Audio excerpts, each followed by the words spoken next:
On this podcast episode, I'm going to share with you 4 things that you must know if you want to raise a confident child. I hear a lot of people telling me, hey, I do positive affirmations with my kids in front of the mirror, and that they think that that's what raises their confidence. Positive affirmations won't raise a confident child if you don't apply these 4 things that you are going to learn today. After today, after you watch this video, after you listen to this podcast episode, you know the exact roadmap, the exact things you need to do to ensure that your children grow up to be confident individuals. Hello, welcome to another episode of the Parenting with Understanding podcast. My name is Marcela Collier. I'm a certified parenting coach. I am the founder of HIC Parenting Education Agency. Our coaches and myself have helped 14,151 parents break free from angry reactions, become secure parents, and raise emotionally healthy children. So if that's the kind of thing that you want, then I encourage you to subscribe to my podcast, to subscribe to my YouTube channel if you are watching it from YouTube. And let's start with this video. So, how come just positive affirmations won't help us raise a confident child? Because one thing, and that's step number 1 or number 1 thing to know to raise a confident child, is that there is something about showing up confident as being confident. And you know the story of fake it until you make it. That story, that inner narrative of I'm faking it until I'm making it, I'm showing up confident, I'm showing up strong, I'm showing up that I got it, is actually a childhood narrative that was put in us. I remember my pastor, he told a story that when he grew up, he couldn't tell his father that he got into a fight and he lost the fight. And he was so afraid to share that he was afraid that he needed help when he was being picked on in school.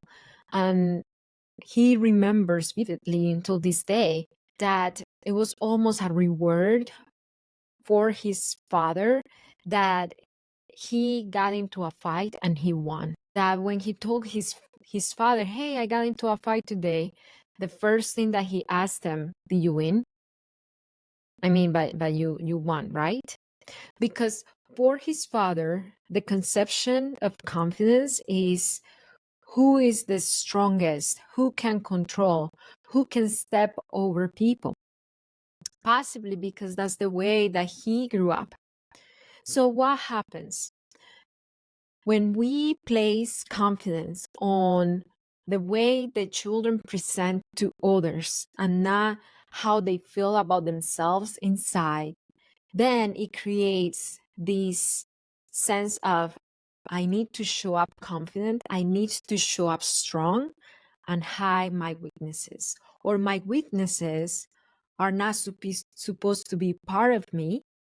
My weaknesses are something for me to be ashamed of, so I'm going to hide them as much as possible. And those are the adults. Let me know in the comments if you relate to this, that somebody asks you, are you okay? And you always tell them you're okay. You always tell them you don't need anything. No, I'm okay. I don't need anything. And you need everything. You feel lonely. You feel afraid. You feel like inadequate. And there is a sense of, I cannot voice these needs because it will show up. It will make me look as weak. It comes from the childhood narrative of, you are a confident person when you show up strong. So that's eggshell confident. How do we raise true confident children? Those are children who accept all parts of them, who accept every part of them. I remember my son, he was afraid of jumping on the trampoline and going to the pool. And then there was a kid on the side, a little older kid. He meant good, but he just repeated what he heard from his parents. Don't be afraid, buddy. You're fine. You're fine. Just jump. Don't be afraid. Don't feel afraid. You are fine. Just jump. Don't be afraid. Don't feel what you're feeling. What you're feeling is wrong. What you're feeling is not supposed to be there. Don't pay attention to don't listen to your body. Just jump. Just do it. So I'm a believer on doing things despite of me feeling afraid. But one thing is that, and another thing is saying don't feel a certain kind of way, because that's weak. If you're afraid, you're weak. So to raise a true confident child, just normalize all emotions in them. So when they're afraid, it's okay to feel afraid, and it's okay to do things afraid. If you feel sad, it's okay to feel sad. It's part of being you. It's part of being a human. So my son is growing up with that kind of narrative. And I remember a beautiful thing that he answered that boy. It's okay to be afraid. It's okay to be afraid. I can be afraid. And you know what? I'm going to do it even though I'm afraid. Only if mommy tells me it's safe. And I say, son, it's safe. And he jumped. And then he came out of the pool smiling. And then he said, I'm not afraid anymore. So that's a confidence. That's confidence in a child. And by the way, my son is neurodivergent. So yes, you can raise a neurodivergent, confident child. Number 2, a confident child comes from a confident, secure parent. It's a default. It's impossible to raise a confident child if we are showing up as insecure, as reactive. Beneath our reactivity, there is a sense of feeling of inadequacy, not because we are inadequate to be our children, but because we have that narrative within us from the way we grew up. So just imagine a parent at the store, and then their child starts whining for a toy that they saw at the store. And then the father says no, but then the child's volume started raising up, that the other people around started to notice and turn their heads towards the father. And now the father sees all these looks. He interprets them as they're judging me. Possibly they are judging him, possibly not. Possibly they might be thinking, I'm glad it was not me. I'm glad I didn't bring my kid with me at the store. But that sense of insecurity and inadequacy in this father sees all looks as they are judging me as a weak parent for not controlling my child. So this takes this sense of inadequacy, not the child whining. The father's sense of inadequacy takes him to react in a way that goes against his values, because he promised himself a long time ago that he wasn't going to spank again. So he doesn't spank the child, but he for sure threatened him with a spanking if he doesn't stop whining. So that's what happens when we have insecurities as parents. And there is no way that we can raise an emotionally healthy child, a confident child, from that sense of inadequacy, because it makes us do things that go against our values, like yelling at them, like threatening, like making them scared. And those are subconscious things. And then we repent so much, and then we feel guilty. So if you want to raise a secure child, work on becoming a secure parent, work on breaking free from angry reactions so you can raise emotionally healthy children. I I've been helping parents for so long, and I personally helped 477 parents break free from reactivity and raise emotionally healthy children with my signature parenting with understanding system of needs. When you understand what's your inner narrative and why you need to become a secure parent, you can show up confidently. I teach this system, this life-changing system that has helped 477 parents in my free class on how to raise an emotionally healthy child with peace and accountability by breaking free of our angry reactions.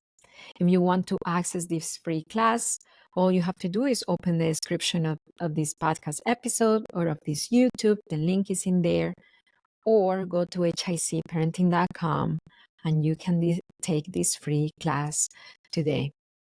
Okay, so I'm going to show you what happens once you work on yourself. This is Valerie, and she's one of those 477 parents, and this is what she's saying now after working with us in coaching. Johannes, and I just really like I'm more secure because now I know that so my name is as long as feel like God you're raising something.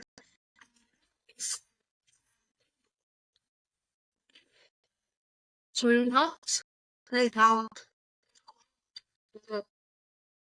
So you can get there. Go to hicparenting.com and I'll see you in the free class. So number 3, in order for you to raise a confident child knows what they need and they know how to communicate it assertively, even if they don't have a lot of words. Again, I'm raising a neurodivergent child, and communication for him is tough. I mean, he talks a lot, but having an articulate conversation or articulately, is that the expression, expressing, communicating what he's needing and feeling is a challenge. So it is possible. It is possible for you to help your child understand what they feel and need and communicate it. And for this, we need to know first what they need. According to Dr. William Glasser, he is a world-recognized researcher in the topic of needs linked to behavior. He says that every single behavior is the communication of a need. Every single one. So your child's whining, crying, shy in play dates, hitting, sibling conflict, all those behaviors that might be keeping you up at night, communicate a need. And those behaviors are just a sign of parent, mom, dad, I'm struggling to communicate this need. So when you become an expert and on your child's needs, and that's one thing that we do really well in HIC parenting. We are experts in helping parents look beneath behaviors and unveil their children's needs, especially if they are neurodivergent. Once you gain that understanding, you can confidently go to your child and say, hey, I see that you need to feel autonomous right now. That's why you're fighting me so much about going to brush teeth. Okay, so I have a game for you. You tell me where we're going to brush our teeth. We have 3 bathrooms, choose. And you're going to tell me what toothpaste you're going to choose. If you're going to choose the green star toothpaste or the blue one with Leo sparkles. And then meet your child's need. By you speaking your child's need to them, they learn to understand their needs and communicate it. And I've seen it so many times with my children, especially my neurodivergent one. He was anxiously trying to put all the puzzle pieces in the right place, in the right order, and he was struggling, ending up on meltdowns. And when he learned to say help, just that word, help, when he learned to signal help, those meltdowns started disappearing because he felt confident in communicating his needs. Number 3, a confident child sets boundaries. And this is where the rubber meets the road for a lot of us parents, because we want to raise a confident child who can stand up against children picking on them, or against or standing up against a boss who is not fair to them. You know where that starts? With them knowing that they can set boundaries with us. If they know they can set boundaries with us, they will learn how to set boundaries with others. If we tell them, hey, don't say no to me, you don't say no to me. If we don't allow our children to disagree with us, how are they going to feel confident to disagree with others? So this is sticky. This is sticky because a lot of us were raised in the don't talk to me like that way generation. And then we hear or see a no from our children, and then we connect it directly to their disrespecting me, to I'm becoming their doormat, to I'm becoming permissive. It's peeling up those layers. I do this a lot with my coaching clients in HIC parenting, peeling up the layers of preconditioned beliefs of how children should behave, and then seeing what children need to successfully live. It's not about us accepting poor behavior. It's about us guiding them. It's kind of like they're a little stream of water and we are the rails. And if they're kind of like derailing, we put rails again. And then instead of stopping the stream, we allow that rail to flow. Instead of telling them, no, don't talk to me, we tell them how they can talk to us. You can say no to me, but say no to me without yelling. Let's practice. Say, Mom, I don't want to go to the store. Just say it. It's okay if you say it. Just don't yell at me. You are the rails. Just reel them back into the stream so they learn how to assertively live in society. If this podcast episode helped you in a little bit, would you leave us a positive review? Just open the description of this podcast episode and let me know how we could help you in your parenting. If you enjoy this podcast episode and you are watching from YouTube, give me a thumbs up. And remember, it only takes understanding of yourself and of your children's needs to raise emotionally confident children. That's Parenting with Understanding. I'll see you next time. Bye.